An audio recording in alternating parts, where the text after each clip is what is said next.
I humbled myself, slept on an airbed. I started to ask my amazing friends, what should I do, girl? Oh my God, I don't know what to do. One of my amazing friends, Alex Wolf, she said, Skittlez, if you built $1 million brand, build another one.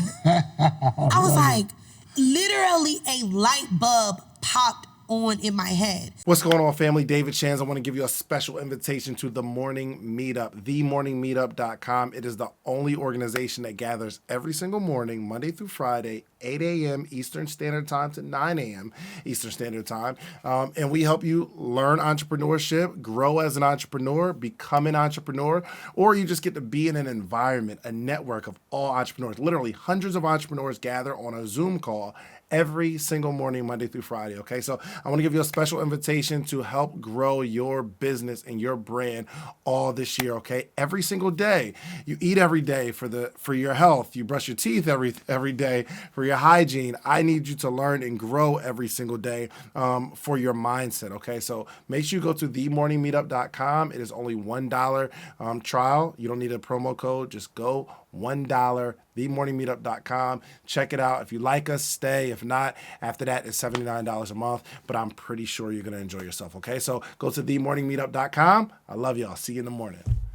The Social Proof Podcast. Streaming now on all platforms.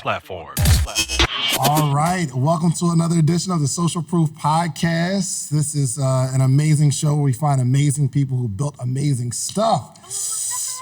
And I don't know why this episode hasn't been done before, but I think perfect timing because I got my friend, my partner, Mary Seats, Skittlez. You go by Skittlez, Mary Seats? Whichever. It doesn't honestly matter. Yep. Oh, okay. I didn't know if you had a different stage name because you morphed. You always been a boss, but you morphed into this mogul, super duper true influencer. Like you influence people. Oh, wow. So go on and introduce yourself and we're going to Hey guys, I am Mary Seats. Most people know me on Instagram as Miss Skittlez.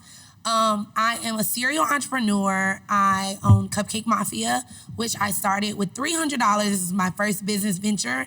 And I grew it to a multi-million-dollar brand in 4 years. And with that brand, I experienced so many different things. Mm-hmm. I built it to a multi-million-dollar brand, had a huge opportunity with Forever 21. I partnered with investors. I lost my brand. I bought it back. And then I opened a factory in China. Whoa, okay, all right. We're not speeding past all this. Because there are some people that know your story, but there are many, many, many more people who don't know your story. Okay. So right now you're doing brand management. Yes. Right? Of who? Who are some of the... B. Simone, Tamar Braxton, Candy.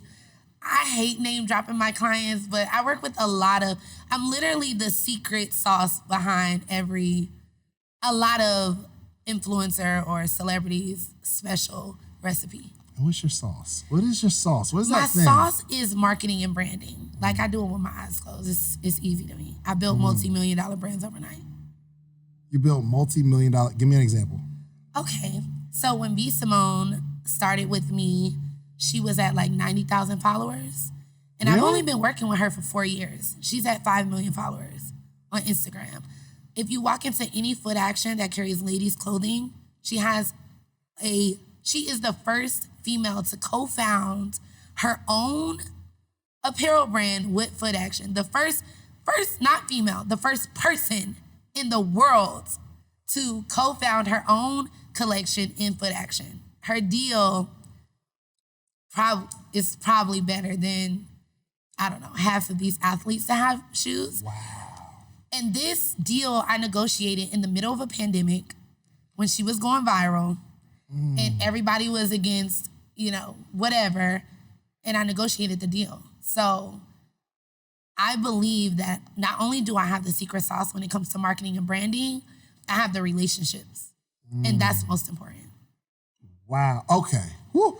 All right. So that's out there. I promise you we are going to get to that. But I have to kind of rewind the tape and go back to Skittlez the rapper. I gotta go back to that Skittlez because we need to follow this journey. We've got to. And I'm gonna ask you to kick a freestyle. Oh my gosh. So walk me through your journey of how you got here. Okay, so like maybe what was high school like? Okay, so let me just tell you, I did not have it easy growing up, right? You're talking about a girl who had a struggling relationship with her mother.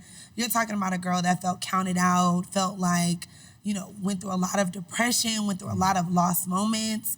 And I eventually left living with my mom to live with my dad in high school. And I'm from Cleveland, but my mom lived in Indianapolis, so I moved to Cleveland. And that was rough, okay? Because moving from Indiana, where when you were homeless, like living in a car with your mom, to living in Cleveland, where your dad is kind of like a huge activist. If you guys go on my Instagram and look through my IGTV, you'll hear of stories of my dad being like beaten in the streets and like me finding the police beating my dad and things like that. Yeah. So I went from like left field being straight poor. Like I cannot remember a gift that my mom ever got me for Christmas. Like we just didn't have it. Like we didn't have a Christmas tree. I remember my uncle giving me money for Christmas and I like literally walked to Family Dollar and wrapped my own gifts and put them under the table just so that I can feel Christmas that next morning because I know that my mom didn't have it.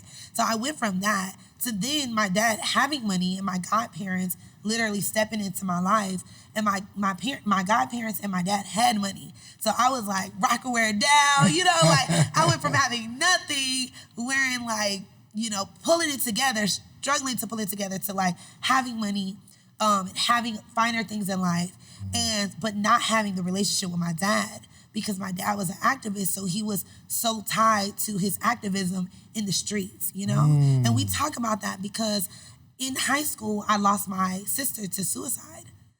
Yes, my senior year of high school, we found my sister committed suicide in the lobby of her building. But the lobby was like ducked off. So no, we didn't find her till 14 days later when she was almost decomposed, yes. And this was while you were living with your dad or your mom? While we were living with my dad in Cleveland. Yep. Oh, so both you and your sister moved to your... Well, my sister is my dad's daughter. Oh, gotcha. So I met her when I got to Cleveland. Gotcha. Yeah.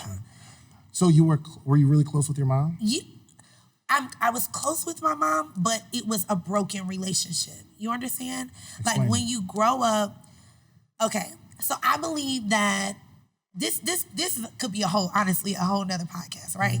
Because I believe that parents and why I waited so late to have my kid is because I believe that women at a very young age by men or by society alone are kind of forced. I'm not going to say forced, but it's kind of a narrative that you need to have kids. You're getting old. You need to have kids. You need, or they think that by having a kid with this guy is going to keep the relationship stronger, or having a kid, you'll keep him home or whatever it may be, and which is why I waited so late because this is my second marriage, which this story is going. Oh, hold on, wait, yes, what? I've known you for years. Okay, all right, keep going. I'm sorry. We gonna get to the good first, you guys, but. Yes. I think it's important for people to know like where you come from because people see you now and they're like, oh well. She must have had money or she had these opportunities. And even kind of like midway through your story, you had certain connections where like there's some stuff and I've known you for a long time and I never known. Yes. So I didn't have a really good relationship with my mother because I felt like my mom had kids and was not ready to have kids. So a lot of the weight that she bared on her back from what she went through growing up with her parents or just what she went through in society or in the world as a Black woman, she put it on our kids. So every day I remember her saying like, oh, I would be a singer if it wasn't for you kids. I would be this if it wasn't for the kids. Girl, sit down. Like, if it wasn't for y'all kids, I would be so much more successful.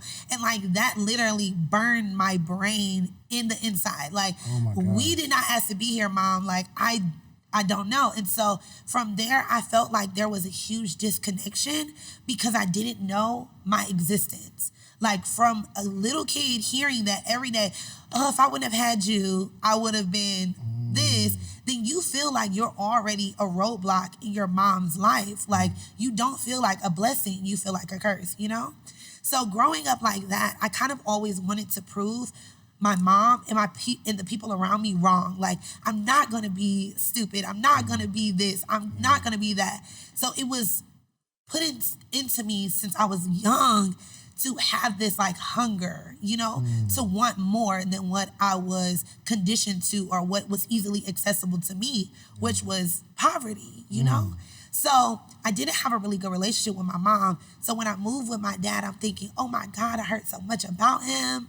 Like, he's all on TV. All of my family says he's rich, like all of these things. And my dad had just went to jail for like, I think like 6 years or something like that. So when I came, he literally picked me up in India. I wrote him a suicide letter. It was like, this will be the last letter you get from me. I heard that you're getting out of jail in like 2 months. If you don't come and get me from Indiana, this is gonna be the last time you hear from me. In 2 months, he was on the highway with my uncle to come get me. Wow. I don't remember meeting this guy. Like, I don't remember the relationship because when we moved to Indiana, I was so young. So I don't really remember my dad like that. So he picked me up. I'm like, okay, whatever. Get me out of this house at this point. I'm thinking we're gonna move. We're gonna get to Cleveland. We're gonna be in this big mansion. Like, money gonna be flying. Have a butler. Like, all of these things. Lo and behold, we pull up to my grandfather's house. This little lady opens the door and says, "Hi, are you Art's daughter?" And I'm like, "Yeah." And he's like, "Okay, you're gonna stay here. I'll be right back." I'm like, "What?" And she's like, "Come in, come in." I literally had no clothes. So I had a big, huge suitcase with like 5 things in it. And she's like, "You don't have a coat? It's cold in Cleveland." And I was like, we don't wear coats in Cleveland. We don't wear coats in Indiana. It doesn't get that cold. But I had conditioned myself to lie because I didn't have it. So when I went to school without a coat, when I went to school without shoes or hair, I just said like, "Oh, I'm not cold. Like, I never get cold. It's really hot in this school. Like, y'all not hot?" Wow. So that other kids wouldn't think like, she don't never got no coat on, or she doesn't never have this, or she doesn't never have that. So I conditioned myself to like create this wall to not let people see what I really was lacking, you know? Wow. So when I got to her house, and I found out like, oh, this is where I'm gonna be living. But wait, where does my dad live? My dad lived with his girlfriend, who he was like, "It's too many people over here. Like, you can't live here. This is not the best conditions. These people are God-fearing people. My grandfather lived there, and you're safe here." And he came and picked me up for school every day and took me home. So you actually lived with your grandparents while your dad lived I lived with my grandfather and godparents. So they're actually my cousins. But they literally, like, my godparents know me, and I have a stronger relationship with them than my real parents. Like, now, this story is getting too deep. No, but I'm saying it's so... from the outside looking in, you have no problems. You have you have the perfect husband, not perfect because I know marriage, okay? But you got the perfect husband and y'all building a house and you like, I think it's freeing to let people know that there's a real struggle behind all this success. So if somebody's going through it right now and they're thinking, whoa, I mean, I got some issues with my mom and my dad, but not like Skittlez, which means I can go be successful. Yes. So, I mean, we don't have to like dig super deep into it, but like you've got some real trauma that you've experienced. Yes, absolutely. And I believe that that's why it's so important to share my story. I believe that once I moved to Cleveland, I even built a bigger wall because now I'm Art McCoy's daughter. And you guys Google my dad, Art McCoy. You'll see everything. You'll see my sister's articles of her committing suicide, how we found her, everything. You'll see it all on Google. So listen, if I can be where I am today, no matter where you are, no matter what you're going through, no matter how bad you feel your situation is right now, trust me, there is someone that wish they had what you had, 100%. That wish they were in your shoes or wish they were in your seat right now, you know? So going through all of that, me losing my sister, like 6 days after I lost my grandfather, it was like back to back in high school. How old were you around this? This is high school? I was senior year. It was my senior year of high school. Wow. Senior year of high school. But I say, look, I'm not gonna give up. Like my sister wouldn't want me to give up, so I'm not gonna give up. I actually go to college. Finally, okay, wait. Oh, then I became a rapper. Okay. Okay, rapper before or after college?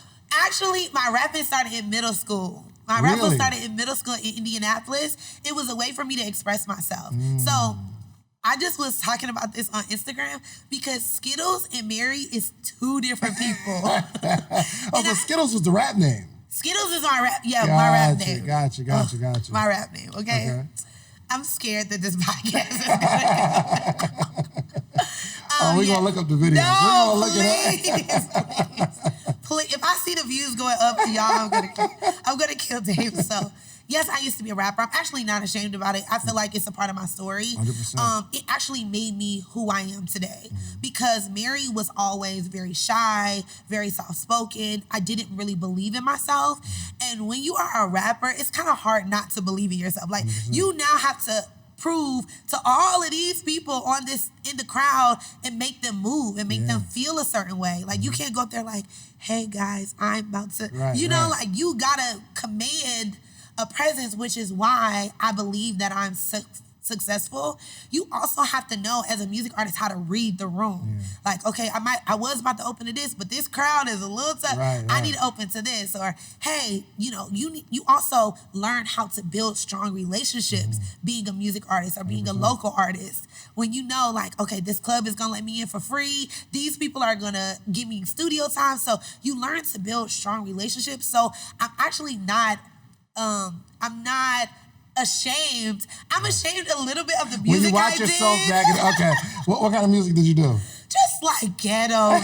Just like it can't even be like trap. I don't know. It was just like crazy music. It was, but I was on then though. Like I filled theaters with just my presence. And what'd you go to college for? You guys, I went to college for fashion merchandising with a double minor in business management and marketing. You know what's so crazy? You telling me that right now, it all makes sense. Really? You got a background in all of that because you built the Cupcake Mafia brand and now you're managing businesses and you're marketing, right? So for those that think college don't work, there's some, like you've learned some things there. Yeah, for sure. You know what? Like, so I was a music artist, right? And the crazy thing about it, you guys, even in Indianapolis, going through all the poverty that I went through, I ended up on a very large tour. Like, I ended up on a very large tour with, like, Bow Wow and... Really? Yes, like, Bow Wow, B2K. Like, I did, like, 6 dates. Oh, I did, like, 8 dates on the tour, but we could not keep up financially with going on tour. I was, like, literally the first person on the stage when the lights came on. Like, the people that, like, dwindle in. Like, that's... But I was on the tour, though. I was on Scream Tour. Were you not making money on the tour? I mean, when you're an opener, it's like, do you want this opportunity? Like, like they covered expenses, but I don't think I was getting paid. And I was also in high school. So it was kind of like high school tour. You're not there yet to where you're making thousands of dollars and you can quit or homeschool. So it was kind of like that experience. But that experience let me know that I needed more out of life because I literally went back and was depressed. Like, wow, I was on stages, I was this, I was that. And like one thing that really made me write that letter to my dad is one day I was supposed to perform at like our community talent show. And it's like really, really big. Like they take buses, they fill up the buses of kids. And like, this was my day. I could win like $2,000 or something like that. So I knew I was gonna win. Like I was in my room practicing like, like I knew I was gonna win. And I got up, I got dressed. My uncle, who always like gave me money for grades, the same uncle who gave me the money for Christmas, he came over and gave me money to get a outfit from the dollar store. So I got my outfit. I'm like, okay, I'm gonna kill it. Yeah, because that was like the only thing in our neighborhood, like a Family Dollar, which they carry clothes in the Family Dollar. I mean, actually kind of nice. But, so I grabbed the outfit from Family Dollar. I was like, okay, I'm going to be fly. Like, I got it. And that morning, I woke up and I was like, Mom, like, oh my God, I got this talent show. She was like, no, I have things for you to do around the house. I'm like, no, Mom, like, this is in my book. I have a book out called The Icing on Top Ain't Always Sweet, because I think that some people look at just the person on the top, and you don't really know, like, inside of that glass, you don't know what that cupcake tastes like. You don't know what that cupcake went through, like, before it got fully iced, you know?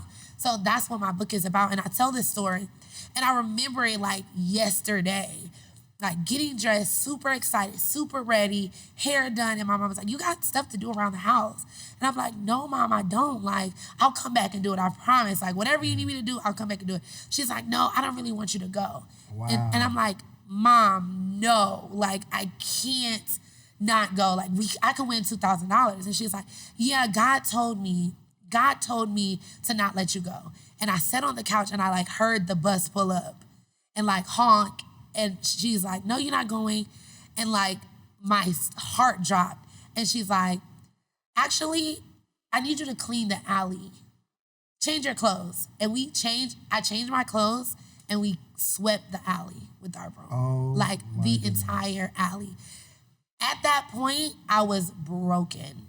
Like, I didn't want to exist. I didn't know what to do. I'm like, my mom hates me.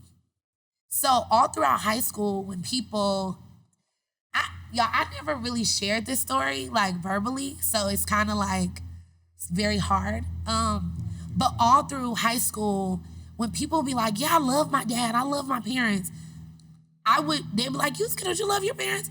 I'm like, yeah, uh-huh. Like, I never really could say like, yo, my mom has, but now as an adult, and I have a daughter, I understand now all that my mom sacrificed and went through to make sure that we were good. Right.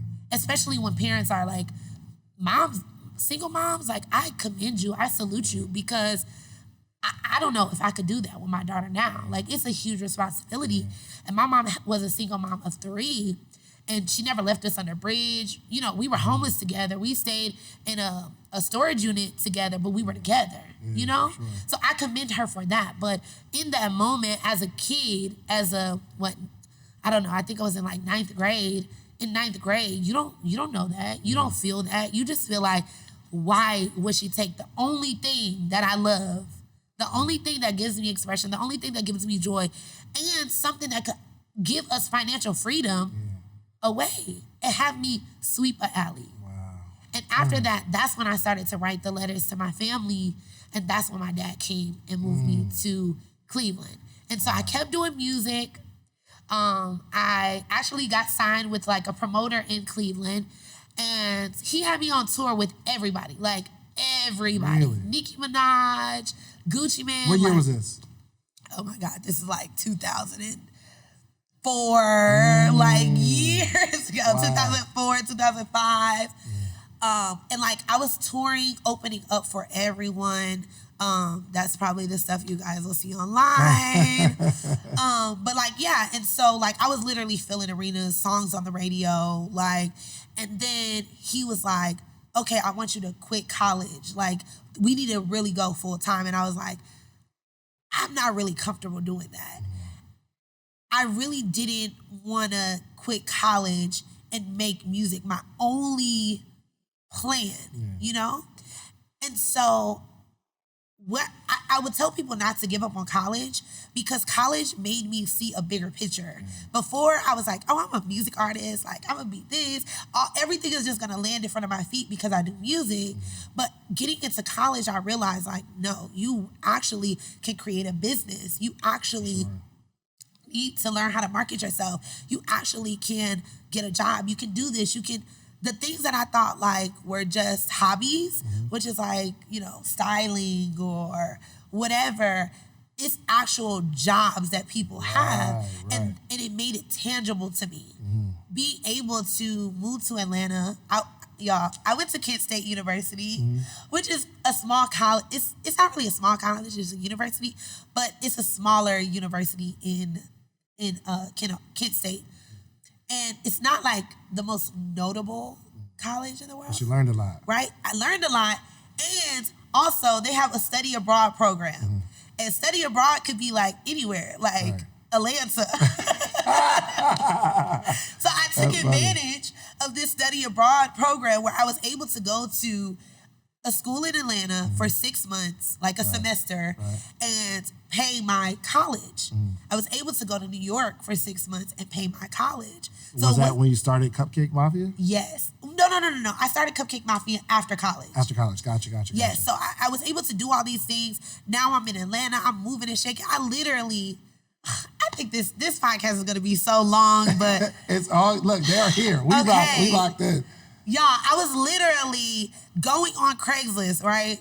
This is like in 2006, 2007. This is when the music industry was hot. Like Atlanta music scene, like, yep, in my white right. You know, like, this is when the music scene was hot. So I was going on Craigslist, like, looking for video shoots. This is where they used to find models. So I was like, okay, put in models or whatever. And then I'm like, okay, cool, I'll show up.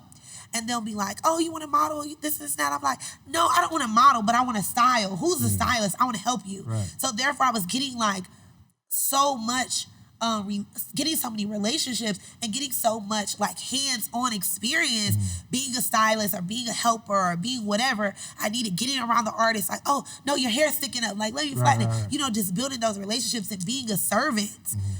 I need you guys to write that down. Be a servant, right? Because even still to this day, now that I've made millions of dollars, I'm still a servant. I'm still a servant. I learned those things back in 2000, years ago, you know? Yes, and I want to get into how you're servicing your clients, but before that, if we can go over like Cupcake Mafia and we don't have to like kind of go into how you built it, but the deal that you had, I want to understand more about how you built this company, then someone takes it from you, and you got to buy it back. Yes. So. Okay, so I leave, let me just sum it up. I leave Atlanta, I move to New York. I get to New York. Now in Atlanta, I'm hustling. Like, I work with Jeezy, I work with Lloyd, I work with all of the artists. Like, everybody was calling me to help them out. And these artists had so much money at the time. They were just giving me 10 bands, 5 bands, go to Lenox Mall, grab this for me. So I was lit, okay? But I had already Styling the program. artists. Styling artists, yes. Being a PA, being a personal assistant, all of those things. And then because of my program with Kid States, all of this while going to school, because of my program with Kid State meant when you leave this school, you go to New York. I had already set it up prior. If I didn't, I would have just stayed in Atlanta and went to that school. But it was already set up, so I had to leave and do my next semester in New York. I get in New York, and I'm like, okay, it's gonna be the same vibe. Like, these artists are like, it's 100 of you out there. Like, no, we don't need you. I'm like, oh my God, this is crazy. So I get a job at Topshop, and I become head stylist at Topshop with the 6 months of information that I had from Atlanta. I'm telling you guys that whatever journey that you're on right now, God is preparing you for something. I didn't know in Atlanta, being a stylist and moving around like I was moving, that I would actually walk into a corporate company. Topshop was the first store in the US. So the New York store was the first store. So all of their marketing, all of their everything was put into that store. All the celebrities walked in that store. Everything was in that store. I walked in with a purple mohawk, and they were like, you look like a stylist. Are you a stylist? I was like, well, yes, I am. Right, for sure. Last 6 months. Like, yes. Well, do you have experience? Well, yes, I do. Right. Ain't got not a lick of experience. But I sat with them. They hired me. I even undersold myself, really. Because once I talked to the other stylist, she's like, no, you could have got like triple what you asked for. But I was just happy to be in the building. I was happy to have a job. From there, my first day of work, I met Miley Cyrus. My third day of work, I met Eva Longoria. Like, within weeks of working there, I met Rihanna, Missy Elliott at that Topshop, right? Because celebrities went through the back door up to the 4th floor. And that's where the stylist or head of style could pull clothes from Topshop and create a rack for the celebrities to look through, right? So my journey goes, I'm getting to it. You guys, listen. So I started at Topshop. I loved it. I didn't want to leave. But my college said, you can't stay at that school. You have to come back to graduate from our school. Where's Kent State at? It's in Ohio. In Ohio, gotcha. In Kent, Ohio, like a tiny So town. Atlanta, studying abroad, Atlanta, New York. And it seems like every time you get something rolling, they're like, nope, come on back. Yes. So I finally had a great job, was so excited. Every single day you walk in the job. Like I styled the lady who sings Girls Just Wanna Have Fun. I can't think of her name right now, but I styled her, right? Like I styled legends in this store. Like from me styling Rihanna, she invited me to her album party. I started getting free studio time. Like it was just like the doors of life were finally opening up for me, right? My school calls. Kent like, nah, you're a little too lit. She's like, yeah, come on back so you can graduate. I'm like, oh my God. So I'm fighting. Should I just drop out of school on your last semester? Or do you stay in New York? So I went back to school, graduated, fell in love, got married. It didn't work. I was too young, too lit. It was, it was just, I thought like, I'm never gonna meet a guy like this again. And it was so different, with me being in the music scene. And like, I feel like guys always felt like they knew what I wanted. Like, oh, you want to go to Benihana's? Or you, like, no, I actually just want Starbucks. Like, right. So he was different. He was foreign. He was from Pakistan. He was Muslim. I was Christian. He didn't even really speak a lot of English when we got together. Love like, ain't it was got just no language, different. Love ain't got no language. It was just different. And so, we tried to make it work and it didn't work. And then while that marriage was going, I went on tour with a really major artist, like a huge Disney star, which because of my contracts, I don't want to talk about it, but a huge, huge Disney star. Remember, I just mentioned her in the last conversation about working at Topshop. It's all about relationships. Right. So while I was at Topshop, I met her publicist, right? Me and her became really good friends. She said, hey, we're going on tour. I literally just got out of college, like a week ago. Literally just got out of college. She's like, we're going on tour. All you gotta do is pay for your travel. Everything else is paid for. Villas, everything else is paid for. Nice. It's gonna be a great internship. Like, just come. I'm like, what? Come to Europe by myself? How is this even possible?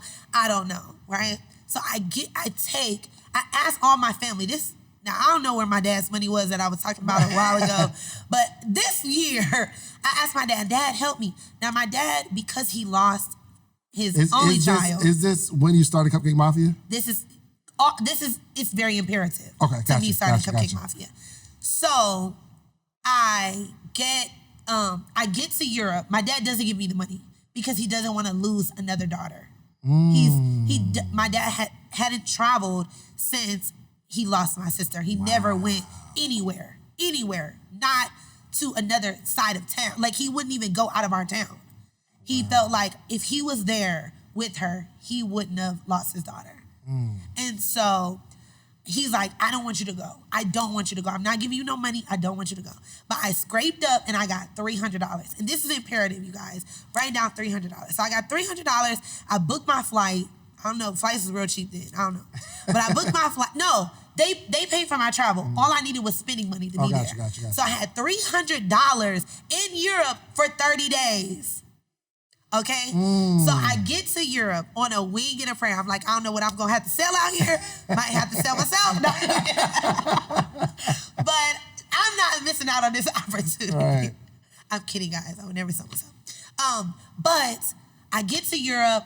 I'm working for this artist. Every day they're giving me this white envelope, but I really don't know what it is. And in the publicist, it was so much stuff going on. Publicist was so busy, I couldn't ask her. One day she calls me, hey, this artist needs you to go run and get a pair of shoes. Here's the address. I was like, hey, while you're on the phone, I have like 6 white envelopes. What do I do with them? Where can I meet you to give them to you? Because every night this club owner or this promoter, the person who's doing the tour, is giving me this white envelope. She's like, yeah, it's your payment for being on the tour. I added you to the rider. I'm like, what? So every day on tour, I'm like, what? 3,000 euros a day. Wow. A day for being there. I did literally nothing. I went and got a shirt. How much does that amount to? It was like about like 2,000 something, like back in the day. Yes. A day. Just got out of college a week ago. Relationships. Okay, so the tour, half of the tour gets canceled. The artist is crazy. I mean, not crazy. The artist is wild. Very wild. If y'all look up articles, y'all will know. Right. Very wild. The tour gets canceled. I go back to Cleveland. I have all this money. This money is burning a hole in my pocket on the airplane. I asked Dad. My dad picks me up. I'm like, take me to the Range Rover dealership. Oh, crap. He like, okay, we get there. I'm like ready to pay for it cash because I converted all the money at the airport. I got the money on me. And I'm thinking, I'm about to stunt. Like, I need a pink Range Rover, name in the seats. And he like pulls me out of the dealership. Like, no, you need to invest in a business. You need to pay off your college loans. Like, what are you doing here?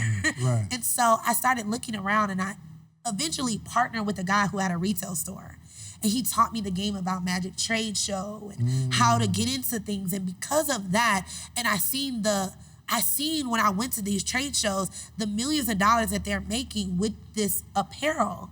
And that's what made me want to start Cupcake Mafia. Because I believe that even though we were still partners in our boutique, and at a young age, I was making so much money that I probably would have never made without this guy, I knew that there was more. I knew that my small boutique in Cleveland, Ohio, can only attract people from Cleveland, Ohio. At that time, it wasn't no online stores. It wasn't eBay, Amazon. It wasn't all of that. So I knew that we could only make what Cleveland people was willing to pay us. I needed to create something that the world could support. And that's why I created Cupcake Mafia with $300. Wow. I went to Europe with $300. I started Cupcake Mafia with $300. So that just goes to show you that, one, you have to have relationships. You gotta know. That guy showed me Magic Trade Show. He showed me, okay, this is where you buy clothes. This is where you get blanks. This is how you get things printed. This is how you print labels. This is how you run an actual business. Something that college isn't gonna teach you. And then while you're styling people, you're like kind of honing your style, your fashion sense, right? Like even back to when you're getting outfits from Dollar General, where you gotta put it together, right? Your whole journey is leading you up to these moments. And I hope people really understand, like, embrace the journey. It's gonna show up somewhere. It's so important. It's so imperative, you guys. Like, back then, I was like, oh my God, I'm so counted out. Oh, they sleeping on me. You know, everything that people that going through is saying. I was that person. And it eventually evolved. I started with $300. My first trade show, I got into 1,000 retail stores. I didn't even know how to fulfill all those orders. I went to Walmart because I'm like, okay. And for those that don't know, a trade show is where other brands set up. It's not as popular as it used to be. Yeah, for sure. But people set up and like store owners from all across the country go to Vegas and say, hey, I want to put this in my store, and they go shopping. Yes, absolutely. And so with that being said, I did my first trade show, got into really great stores, and I just kept it up, kept building relationships, kept showing up, even when I felt like, orders aren't gonna come, this is so expensive, kept showing up. My very first trade show, when I had just recently got divorced, I met my husband that I'm with now. The very first. Shout out to Mr. Zoliga. Yeah, that's so funny. I say his name, you get giddy like, yes, I met him at that trade show. And, you know, we were just talking about business, and every February, every August, I seen him. Every February, every August. And I think it was like 2 years that went by.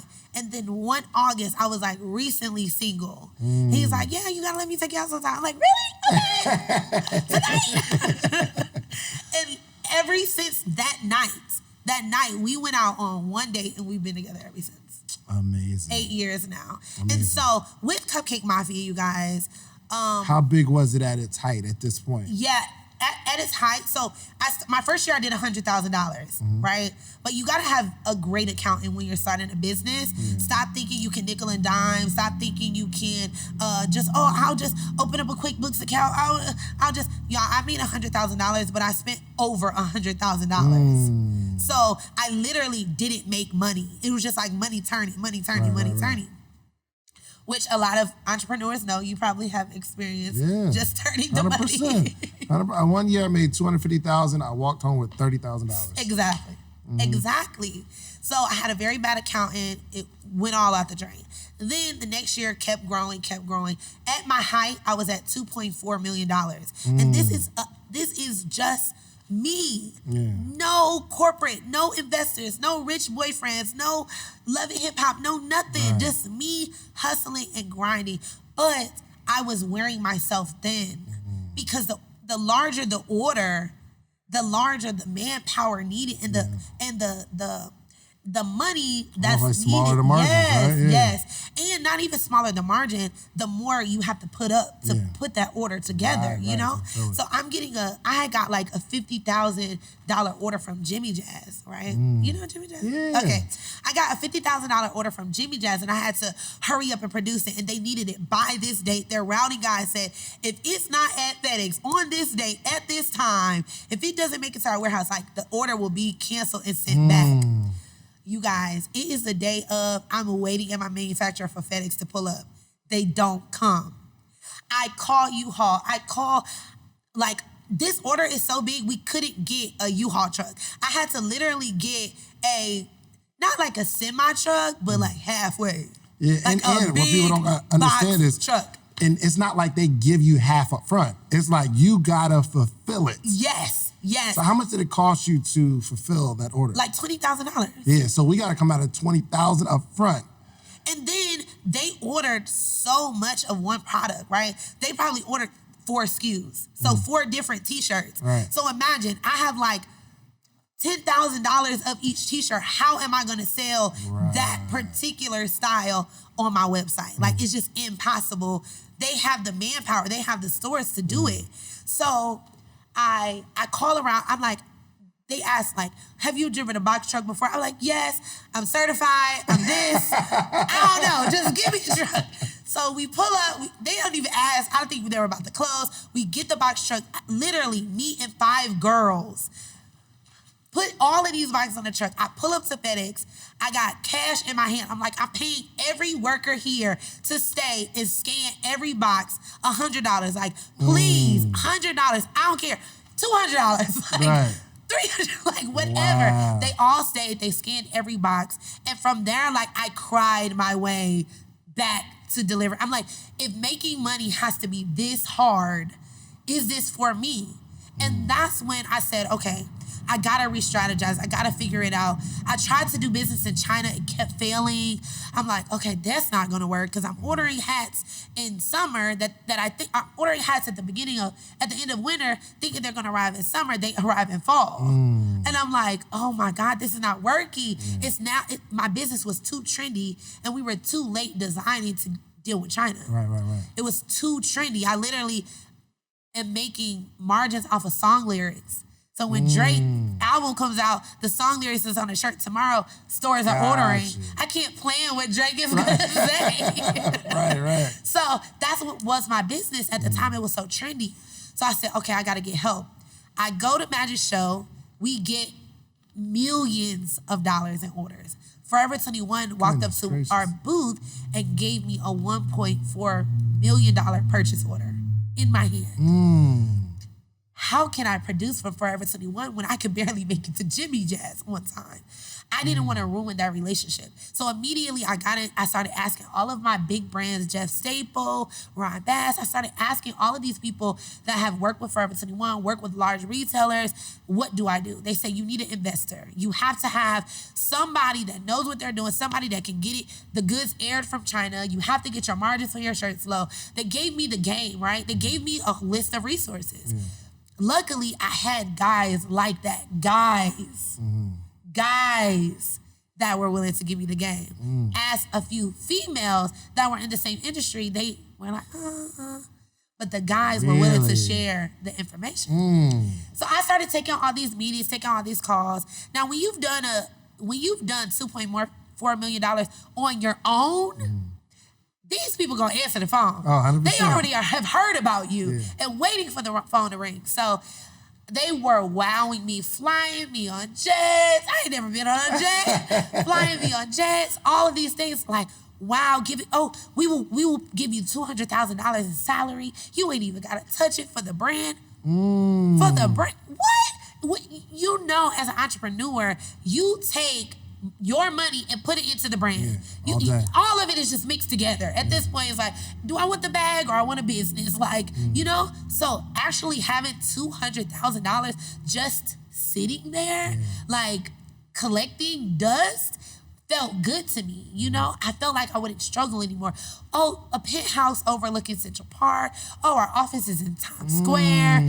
You'll be able to go on trips just to go and pick fabric swatches. You'll be like, oh, what? And how old are you at this time? At this time, this was in 2015. 2015. So I was like 25. Oh, yeah. Oh, they sweeping you off your feet. What? Sweeping, like, when I tell you all I could see is a dollar sign, like this light, it was blinding me. The dollar sign was so shiny, like blinding me. Okay, then I had a lawyer at the time who was really good because, of course, using other people's song lyrics, you're going to get along. You're going to get along. Gotta have an attorney all day. You're going to get a couple of letters in the mail. I actually got a letter from Beyonce herself, like handwritten letter. Like, I love what you're doing, Black female killing it, but like, please stop putting me in your boss mail. And next, and actually her tour merch was very similar to my line, like previous. So she was like, I'm gonna take this idea and win with it. And she did it, and she had all rights to do that.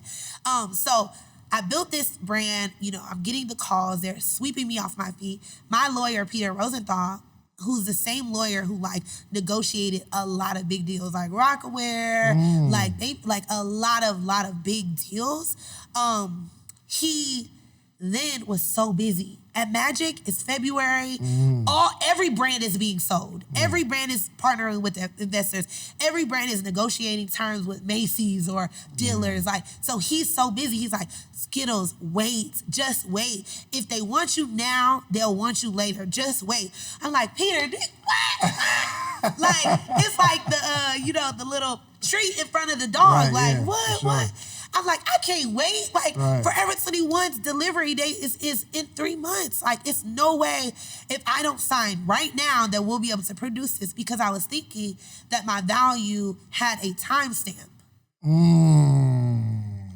I was thinking that because my brand was trendy and the apparel had a timestamp, that the value of Skittlez and the value of what I put in had a timestamp. Wow. So I was kind of more lenient about what I signed because I didn't know my value, right? So sometimes when you're at a job that you hate or you are in a situation that you're not happy with, it's only because you think that your value has a timestamp. Golly. What's going on, y'all? David Shands. I know you're enjoying the episode, but real quick, I got to tell you about my boy Words Taylor, man. This is my personal friend, okay? And I can co-sign. He is the content creation king, okay? He just launched a 5-day content creation challenge, okay? He's going to help you with your creating of binge-worthy content so you can create more engagement online, help you increase your following, because the more people that follow you, the more people you can sell to, and also helping you turn your content into cash, content into a customer, okay? So listen, if you want to be a part of this challenge, because I'm going to take the challenge, go to wordstaylor.com/content challenge, okay? wordstaylor.com/content challenge. It is a free challenge, okay? He's doing it just because y'all listeners to the Social Proof Podcast, okay? So make sure you follow @WordsTaylor on Instagram. Now back to the show. And what was the deal? So I signed my thing going in because I talked to what did you think the deal was? Yeah, and let me then tell me what the deal actually yeah. was. What I thought, I need to own 60% of my brand. That's what Damon John told me. I need to own 60% of my company, right? So I'm like, okay, I need to own 60%. I want to get travel free. I want to do stuff that nobody cares about on Black and White. Nobody cares out. So I'm thinking, okay, I need to get this, I need to get that. I want just little stuff, like stuff that I think about, I laugh about now. So what the deal was, right? And they were like, yeah, we're gonna give you own 60% of your brand, but we'll own your IP, we'll own your trademark. You'll also be on a board of directors where we all can sit down and strategize how we see the vision of the brand. A board? Yes, I need to be on the board. I need to be on the board, Right. okay? Tell all your friends, Mom, I'm on the board. Yes, I need to be on the board, right? They also said, we're actually gonna take all of the money and put it into a holdings company. And this holdings company will pay you 60% and us our fair share, just a little percent, right? All right. You feel like a boss? I felt like a boss. I said, and they was like, you know what? Because we know that you're in New York and time sensitive because of Forever 21's deal, which is huge for you, we're gonna hire you a lawyer. We'll cover all the lawyer costs. We got you. You can pick here. We'll bring 3 in and you pick one. Of course, I picked the guy that looks like me. Of course, I picked the guy that sounds like me and I feel like I can relate to. Yo, you know what's so crazy? You saw the Dave Chappelle Yes. joint? I know you Oh, felt my that. God! I know you felt that. Literally. Yeah. When, you guys, if you haven't seen the Dave Chappelle, please go watch that clip. It's literally my exact same I know you scenario. felt that. It's my exact same scenario. I hired this lawyer. He said, listen, you know this company is very notorious for taking people's brand. They about to take my brand. I made this brand. And I got 60%. Yeah, and I got And I'm on the 60%. board. And I'm on the board. And all my followers on Instagram, they don't want to play with me, right? He's like, okay. He's like, listen, I want you to know that at the end of the day, if your brand doesn't make it, you would have made a lot of money and can start something else, right? I was like, please, if I started Cupcake Mafia, I could start anything. I could make, all I need is the money. All I need is the capital. And that's why people are signing so many bad deals, because most of them just need the money. Most of them just need the capital. We're so tired of slaving for our business and slaving for our brand. If you look at all of these, look at the founders from McDonald's. They needed the money. Yeah. They needed the money. That's why they signed their business away, because they needed the money. Look at Kate Spade. Look at Betsy Johnson. Look at all of Juicy Couture. Look at Bobby Brown Makeup. They needed the money. They were small entrepreneurs, had grew big businesses, but they needed the money. One of my amazing friends has a brand and used his own name. He now cannot use his name like Dave Chappelle. He needed the money. Right? So we needed the money, so I signed the deal. A week after getting in the office, I'm like, something is weird. This is not, where's all the happy staff that was here when they welcomed me? Hey, welcome to the ship. Like, where's all the happy people? What is going on? I had 160 employees that were unhappy. I had 160 employees every single day at my net. I was better when I had 8. I got more done when I had 8. So the deal on paper was... The deal on paper was that you own 60% of the holding company. But they own... The holding company. And so I only made 60%. What about Cupcake Mafia? Yeah, Cupcake Mafia was in the holding company. So I only made 60% profits of what was brought in. So it was like, okay, I wish I could get my phone and pull up the deal. I only owned like 60% of 40% because the holding company was split in half. And they got this big portion and I got this little tiny portion. But it was 60% though. So it was a holding company that all the money from Cupcake Mafia goes into. Yes. But in the holding company, they own 50%, let's just say 50% of the holding company. Yes. And you own 60% of the other 50% Yes. of the holding company. Yes. Yes. Exactly. Wow. So is that 60% of the full net? Is that 60% of the full gross? No. It's only 60% of the 50%. And what they decide to put in that holding company. Mm. On top of that, yes, I was on the board, but I was a B member on the board. So all the A's, all the A members, people that don't look like me, people that don't sound like me, are the A members of a brand that I built to $2.4 million.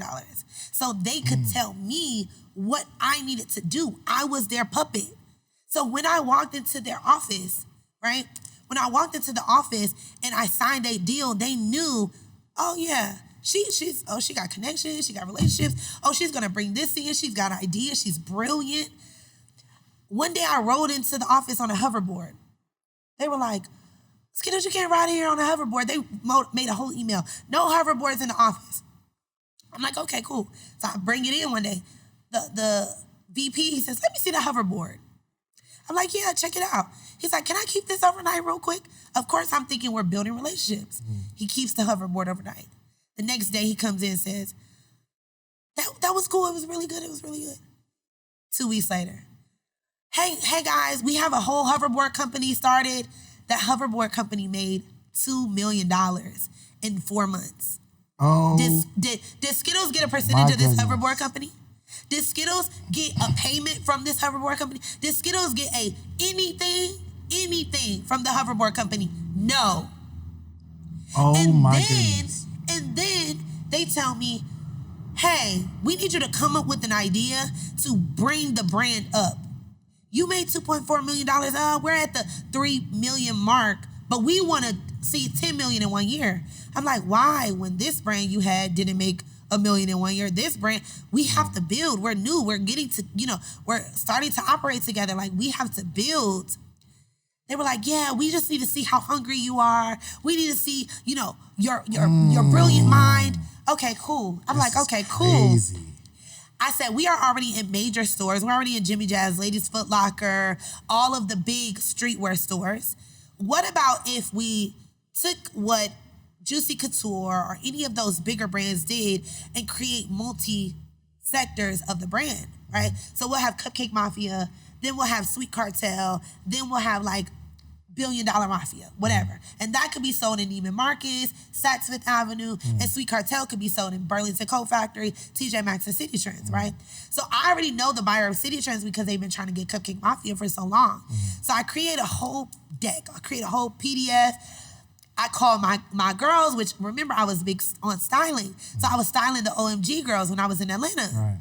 So I call OMG, who's really big at the time, OMG girls, T.I. Yeah. So they were huge. So I called them. I'm like, hey, I got a really big deal. Like, let's collaborate on it. You guys can be the face of this brand. It's going to be in City Trends. It's right in your market, And they get on the call.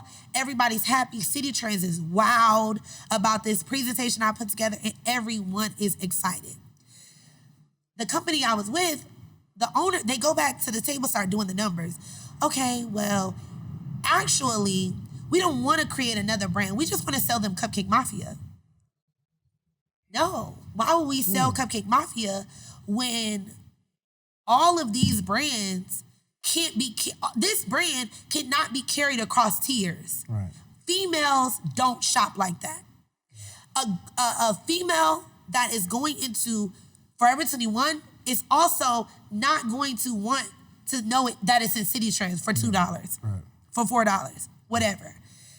Our customer doesn't shop like that. I'm not willing to do that. Well, if you're not willing to do that, we're going to have to start firing people. Now, remember, I had a few ride or die staff members that moved to New York with me. Moved their families, moved their kids, moved everything with me to New York. So, of course, they like, I know that she's such a homey person. I know that she's so in love with her staff. She's not going to fire nobody.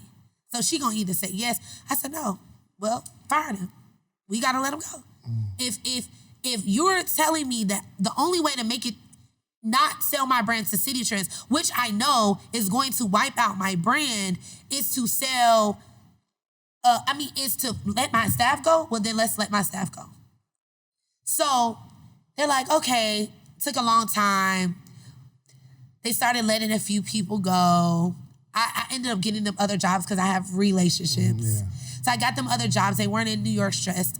So eventually one day, the relationship is getting broken. Like even when I see them, they don't want to talk. I would ask, oh, hey, can we set up a meeting to go over, next term, whatever. Oh, we're busy. Oh, we're this. Oh, we're that. It's just like I see the relationship breaking. Then they went through a firing spree. And they fired the CEO of the biggest brand that they had there. The biggest brand that they had there, they fired the CEO. And I was like, okay, I'm new. He's been with them for years. He's older. He probably is fighting them a lot. I'm brand new. They're not going to fire me. Then they fired the second guy that was supposed to handle the Forever 21 deal for me. Now, no Forever 21 deal. Okay, it's cool.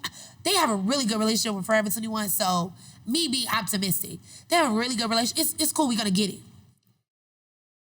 They fire another CEO. Now, this guy is the guy who told me to sign with this company.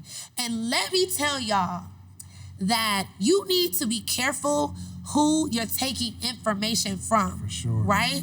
Because if I give a ham sandwich to a homeless man on a street, he's gonna be much more appreciative of that sandwich than a billionaire, right? My friend who signed with them, who his brand was in Forever 21, when he signed with them, he was pretty much homeless. He was living with his grandmother, like in the basement. So his information, the feeling of comfort that he got from them is much different from me when I've just left making $2.4 million on my own. And I'm living in a penthouse in Atlanta. I have the life, I have the G-Wagon, I have all of these things. So the ham sandwich that guy was appreciative for is not the same. Yeah. It's not how I'm gonna move. So I signed thinking and believing and hearing what he had to say about them. You understand? Yeah. So they fired him. I'm like, oh no, okay. Now I started looking, I'm a numbers girl. Like I'm a really big analytics numbers girl.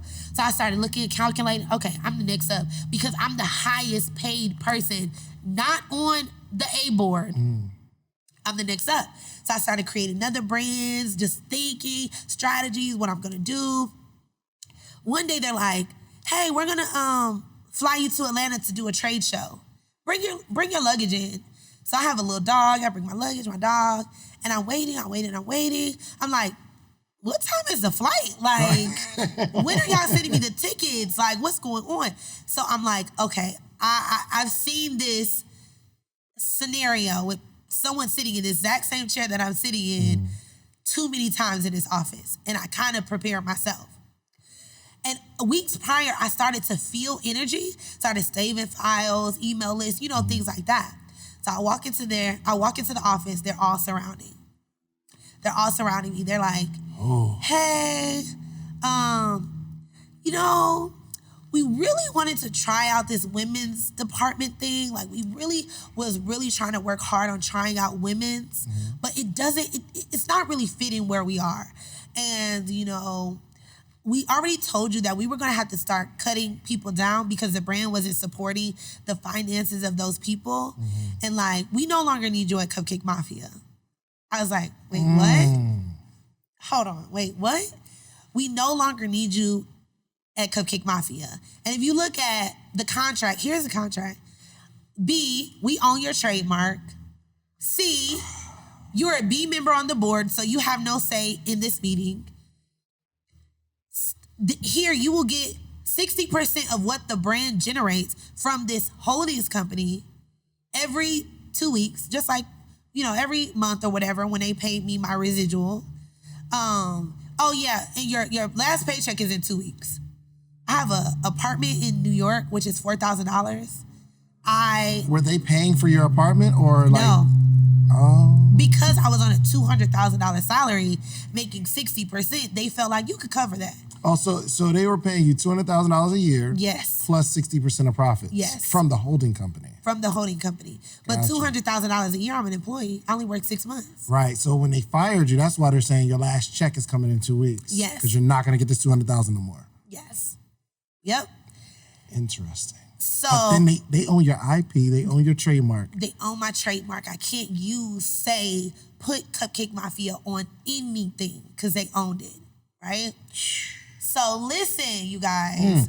Now, one thing that I'm gonna tell you that I believe that I'm extremely smart. When I signed with that company and I started to see the red flags, I told them I needed to hire my people, right? So I hired my social media manager. I hired my web developer. I hired my photographer. I hired all of my people. So they never had access to my social media account.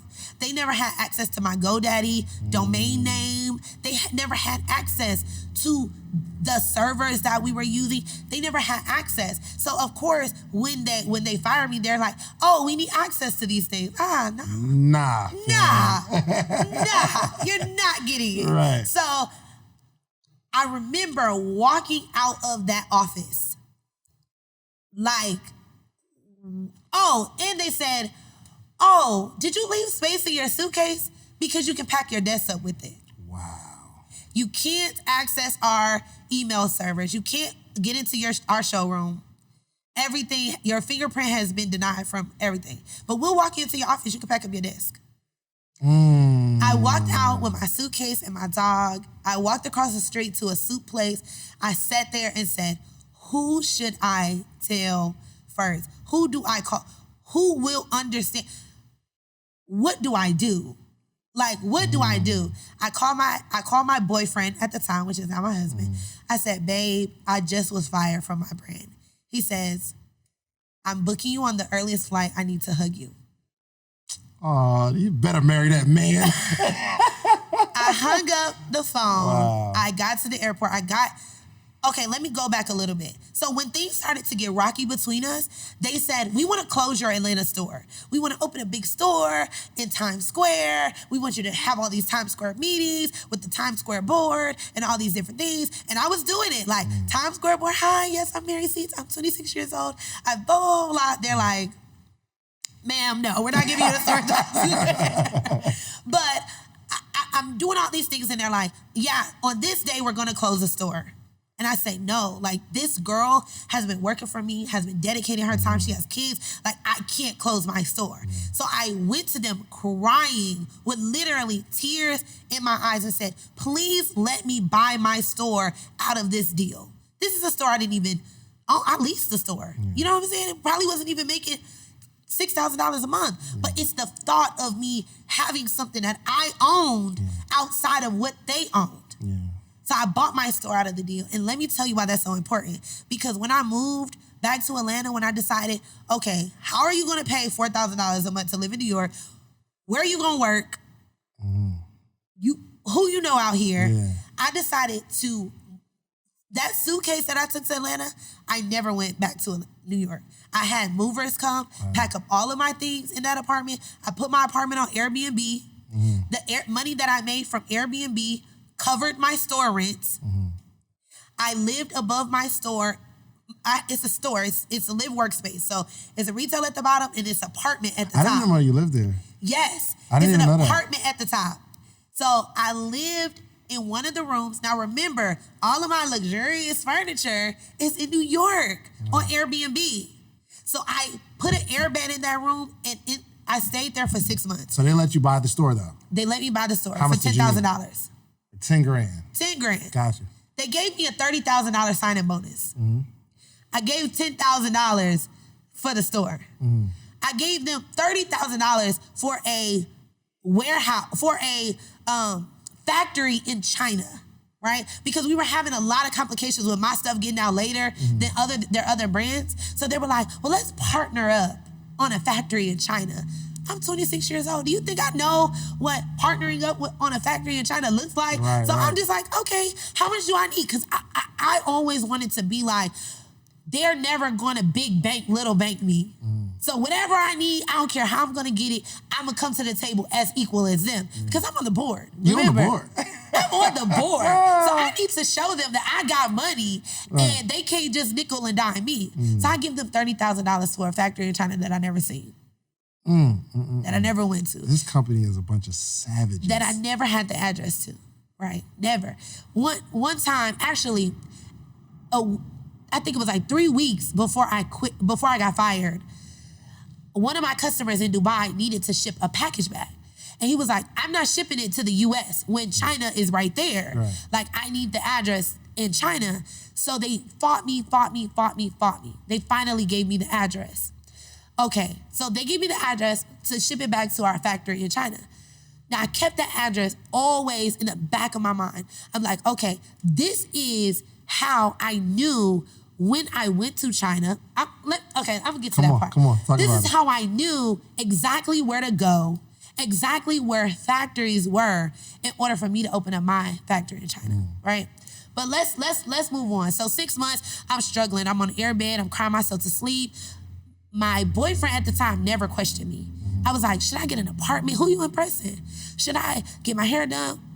For who? Like, right. I'm good. I love you. Like, you're straight.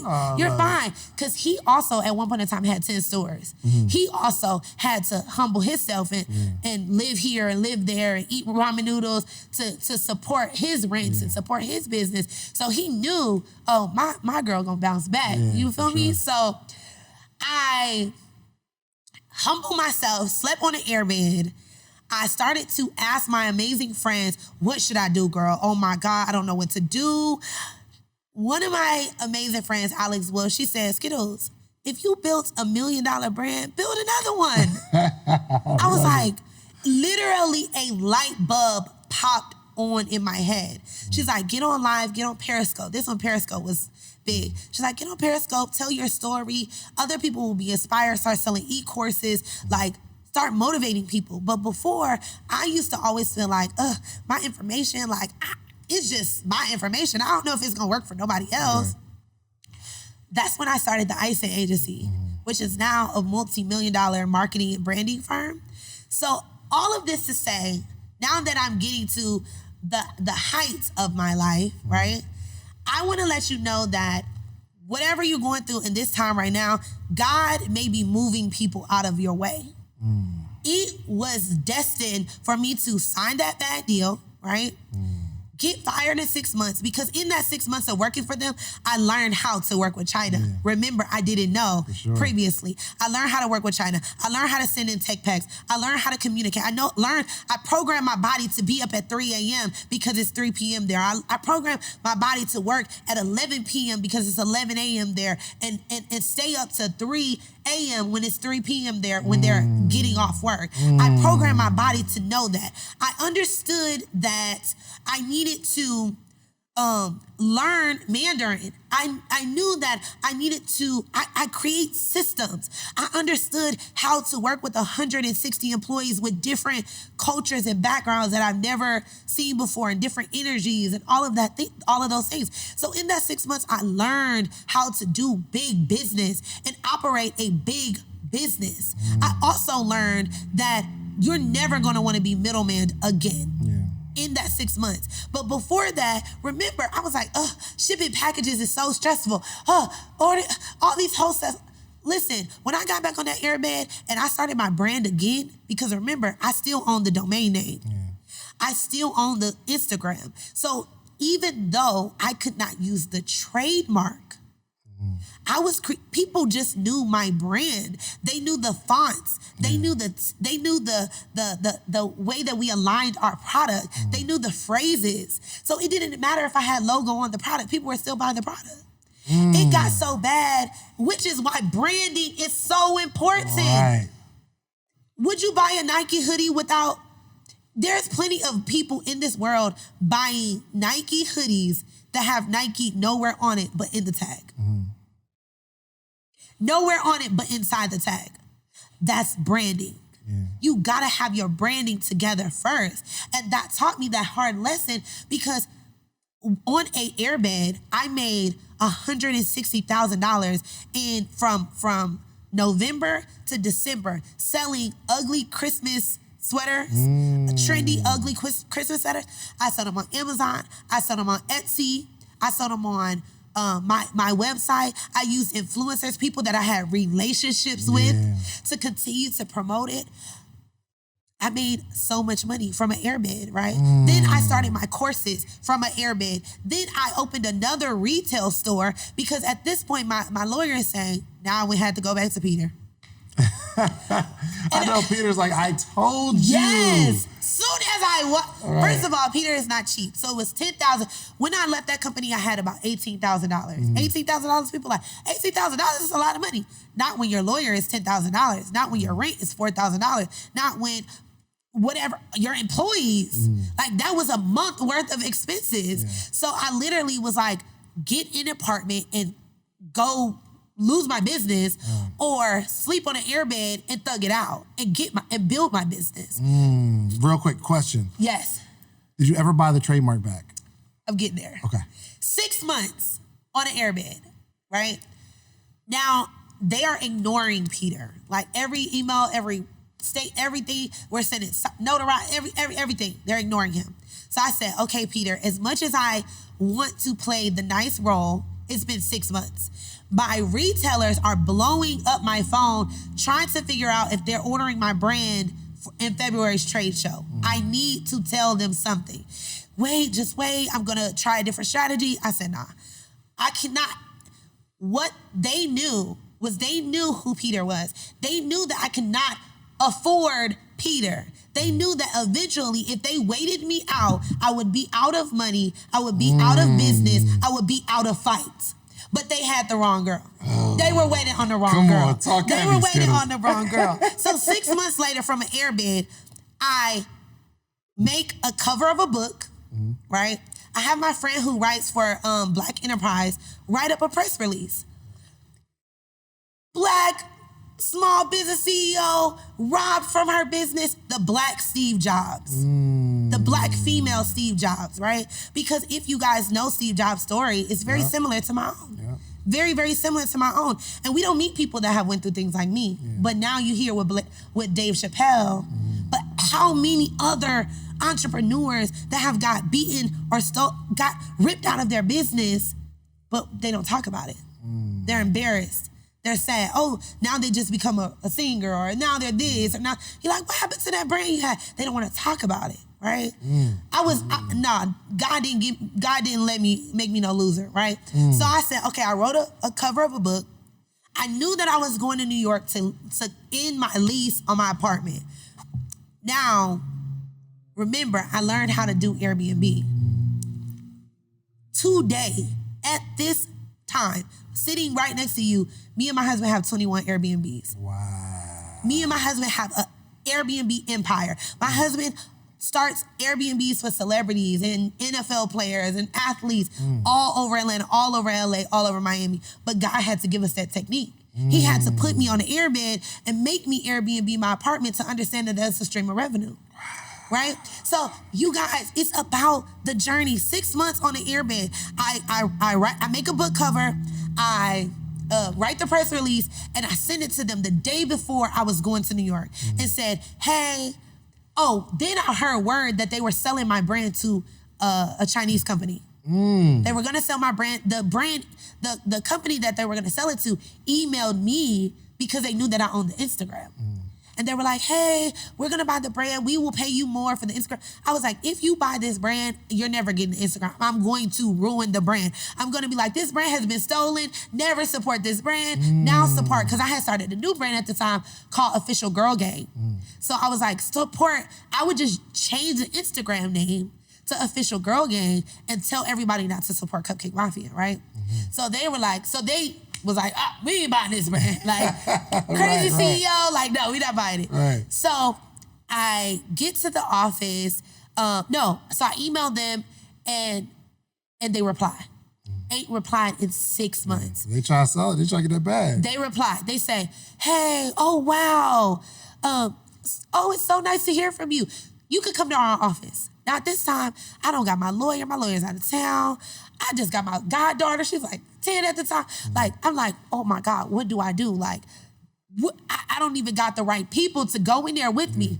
I'm like, God, you got my back? He's like, yup. I'm like, okay. So we walk in the door. We sit down and negotiate with them. They say $500,000, $600,000 to buy your brand back. $100,000. We get all the way down to $100,000.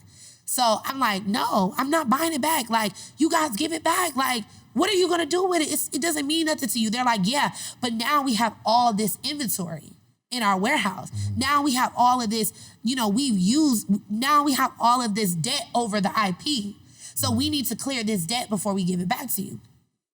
So I like step outside, I'm like looking at my bank account, like looking at my PayPal, looking at my Amazon, looking at my Etsy. And then I called my boyfriend at the time, I'm like, look, how much do you think we can put together? Like, if you were to help me, I don't know if you can help me, but if you wanted to help me, what could you put up? What could I put up? Like, I'll pay you back, whatever. So we ended up coming up with like 60,000. So I came in, I'm negotiating 20,000, 40,000. So basically, I ended up giving them $60,000 for a brand that I started, for a brand that they had for 6 months, for a brand that they profited off of. You guys, I never knew how much they were making my shirts for. My shirts were being sold for $30 and $40. The shirts cost $2. The shirt cost $1. Then they would, on the expense sheets, they would say that the shirt cost $10. The shirt cost $12 to get it from China, right? Because remember, they were still making money on the back end. It's their factory. Wow. So they own the factory. They pay $2 for the shirt and sell it to the company for $10. So they make money in between. Wait, sell it to the company for $10. Sell it to the retailer for $14. Sell it to consumers for $40. So on our website, the shirt was $40. Remember, they made a percent of that. The wholesaler paid $14. They made a percent of that. But they only bought it for $2. But the holdings company says the expense was $10. It's so unethical, but I really want to like talk to them and see like because like if you think like they are thinking 10 steps ahead. 10 steps ahead. And I think it's so special that you went through that because now when you're conducting business, I see why you are so vicious. Like, yo, you know your stuff. Yes. Because you've been through it. I don't play. I don't play with any of my clients. Okay, so then, let me just go back to this. I walked into the office. I gave them 60 grand. I purchased my brand back, which is just a piece of paper. The only inventory we had was old inventory. Remember, it's been 6 months since we had the brand, so it was old inventory. So I had to go to China and figure out, because I have all of these retailers that are wanting my brand, right? Supposedly.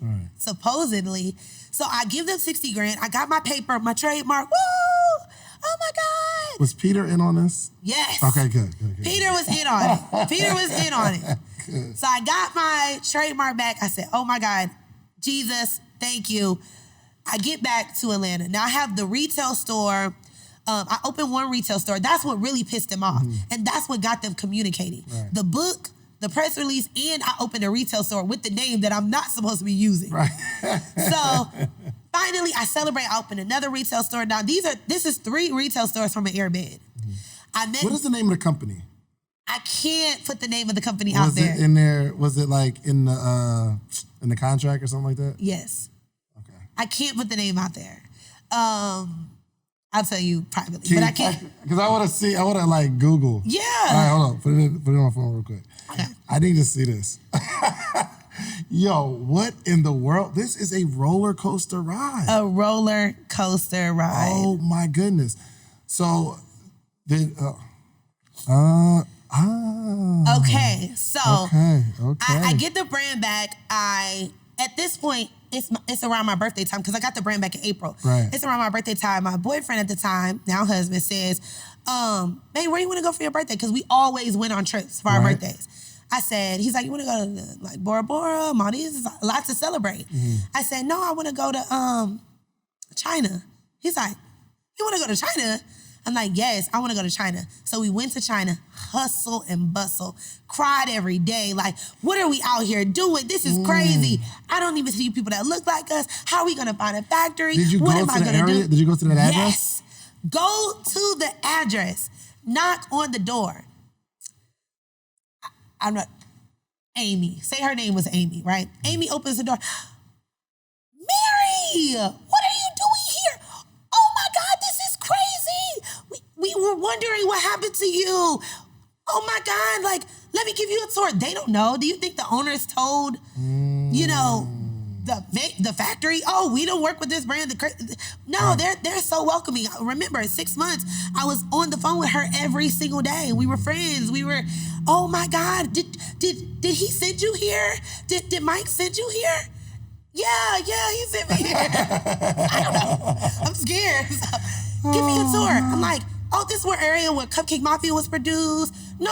Cupcake Mafia has another factory. No. Cupcake Mafia doesn't have another factory. No. We bought another factory to produce women's product only in this factory. We bought another factory. No, this is the same factory that Mike has always owned. Cupcake Mafia is produced right over there in that corner. I gave them $30,000. For their own factory that they already had. So you paid them $30,000 for a section of their company. I paid them $30,000 to be produced in the same machines that every other brand was produced at. So I'm like, wow. So I start learning information. How long has the factory been here? Wow. I thought, oh my God, I can't believe this shirt costs so much. Blah, blah, blah. It don't cost that much. Because remember, we're friends. She doesn't know. So she's like, no, look, this is an invoice from this. This is an invoice from that. Wait, this was $1? This was $3? Wait, this is $6. Oh my, a leather jacket with full graffiti, patches, gold zippers, hang tags, everything was $8. We sold that jacket for $199. Wait, what? I'm like, oh my God, thank you. I can't, let's go to dinner. I can't wait. Actually, we're actually trying to buy another factory. Do you know any others for sale? Yeah. Joe is selling his factory. Stacy's selling her factory. Do you have their information? Yeah, I'm out here. Like, had to figure it out. And then walking in a bank in China saying, if I'm going to give $30,000 to a man that doesn't look like me in America and be scammed, why wouldn't I try in China? Yeah. And I did it. We went in my factory. I could show you pictures. I'll actually send you the pictures so you can put it in this podcast. I went from literally 30 employees to 160 employees now. Now it's COVID and we're taking a huge L, but 5 years I've been winning with the factory. Wow. On top of that, I created a second business, which is Girl Mob, where I take female entrepreneurs to China. And this is making sense when I see you taking people to China now. Got it. Yes, because I wanted other females to know you don't have to get middleman. Yeah. All you need is faith and relationships. The relationship is with me, who's already been to China, who already knows the ropes, and you need faith to even go on a trip with me. That's all you need. So let me tell you what I did from an Airbed. For those that are in an area of their life right now that they're like, man, I'm on an Airbed now. I opened 3 stores from an Airbed. I bought my retail store. I bought my brand back on an Airbed. I met B. Simone and signed B. Simone, who's now a multimillionaire, from an Airbed. I opened a factory and purchased my own factory in China from an Airbed. I signed a $1.4 million deal with City Trends from an Airbed. This is the same deal that they fired me from my company because I did not sign City Trends and came back and signed it with me. Whatever you're going through right now, God will move people out the way. He needed me to understand, humble yourself. Because when you were at the top, I didn't hear from you. You didn't talk to me. You didn't pray. You didn't come to church. You was too busy. I had to put you on an Airbed. Well, the Airbed kept deflating for 6 months, so you rolled over and ended up on your knees anyways, right? And while you are on your knees, I'm going to show you that you need to pour into others. Because when I give you these riches, I want you to make sure that you're using them in the right way to pour into others, to help. Remember, Skittlez, when you were at that Magic Trade Show and no female entrepreneurs wouldn't give you the game? Only guys did? Why do you want to be that same person? Wow. I'm going to open you up. I'm going to let you know that your information is so valuable. I'm going to literally change your mind and change your mindset. And now, because of that, I have a multi-million-dollar branding and marketing company where my clients pay me hundreds and thousands of dollars per month because they see my value. So, one, we got to wrap up, and we have to have a part 2 because I want to get into. This has. Oh my gosh, this may be one of the most educational podcasts for business. This particular episode, I learned so much because I'm going through some things. Not yet. It's like I'm going through some things where I'm soon going to be signing contracts and stuff like that for equities and stuff like that. So. This is like in my head, I'm like, ooh, I know that trick now. I know that trick. That is amazing. So the next time we do this, I definitely need the game on influencer marketing, branding, because you are the queen of that. Thank you.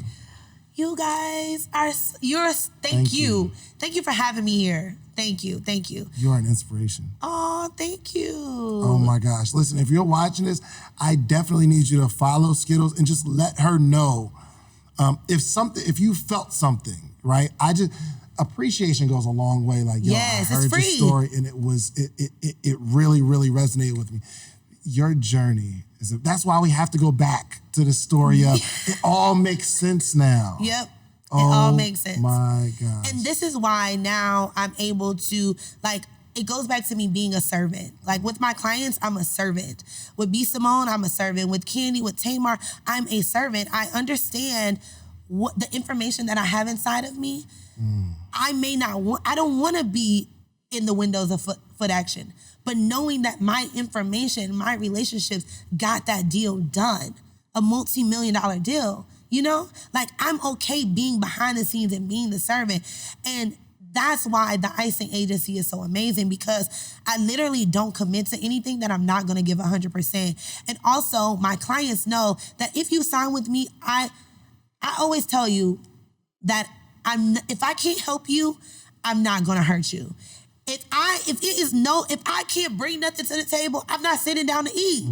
Period. It's too many people that come to a table and sit down and want to eat from the table, but you ain't bring a recipe, you ain't bring an ingredient, you didn't bring a plate, you didn't bring nothing. You just bringing a to-go box. With all of my clients, I'm bringing something to the table. So, you guys. Oh my gosh. Check out my new ebook. Yes. It will be in the description. I promise you, we are going to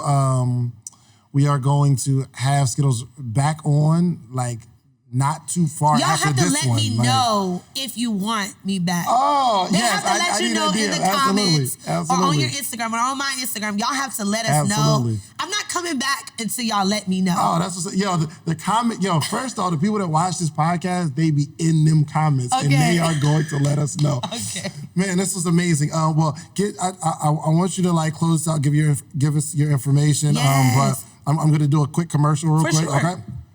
So this podcast, as always, is sponsored by The Morning Meetup, okay? The only community that gathers every single day for the empowerment of entrepreneurship. So this morning, we literally had 340 people from all across the country joining in at 8 a.m. This month, we're talking about finances. Another month, we'll be talking about social media. Every single month, we have a different theme. It is amazing. Can you come speak? You want to speak one more? Yes, of course. Let's go. So listen, I need y'all to comment. I need you to go in her DM and say, you need to be on the Morning Meetup, okay? Yes. So go to themorningmeetup.com. You can start your trial for just $1, and I cannot wait to see you inside. So, Skittlez, please let us know how we can find you and then close us out with a word of wisdom. Yes. You guys, I hope this has been inspiring. I hope you learned a lot and stayed the entire time. If you want to work with me or my agency, if you started a brand and you need marketing, go to theicingagency.co, not com.co. And if you guys are looking to grow on social media, you've seen that I've grown a lot of multi-million-dollar and small businesses into big businesses. I have an ebook that is very inexpensive. It's 10 hacks to make easy money on social media. And I literally give you my steps. I give you all of my hacks in that ebook. So if you don't get anything else from this podcast, please go click the link in my bio on Instagram and get that ebook, which I'm telling you. You can look at my Instagram. I have thousands of reviews there if y'all want to check me out. I'm the review queen, okay? But if I had to end this with any word of... Before you get there, I forgot to ask a question. I like to make predictions on the podcast. Okay. So where do you see yourself in the next 5 to 10 years? And I want you to say it today so that we can look at this 5-10 years from today and say, wow, Skittlez said she was going to do that 5-10 years ago. We have the YouTube video. Wow. So what do you see yourself accomplishing next 5-10 years? Okay, so the first thing is I want to be on a first name basis with Beyonce. I want to be on a first name basis with Beyonce. I think that my brain and the things inside of me will amplify. I mean, I don't know how much you can amplify, but I know that the strategies that I have could totally help, be great for her. So Beyonce, I also want to work with a lot of large corporations. First off, that's just amazing that like there's something in your head that says, yo, I can make Beyonce better. And bigger. And bigger. And bigger. Oh my gosh. Okay. I'm sorry. Go ahead. Yes. I just feel like there's a lot of areas that Beyonce don't tap into. A lot of areas. And like, come on, Beyonce, y'all take me. Yes, I want to be on a first name basis with Beyonce. I think that, how I serve would fit well in her camp or her community. I also want to, I have an orphanage in Kenya, and I want to open a school in Kenya, and I want to fill up private jets and take them to China, fill up private jets and take them to Africa, fill up just a private jet full of girl entrepreneurs, bosses. That's it. I love it. Yeah, so I mean, those are like my goals. Again, I want to work with large corporations, so I want to be the reason why Amazon's marketing scales or Chick-fil-A, or I love branding and marketing, so I just want to tap into all of those areas.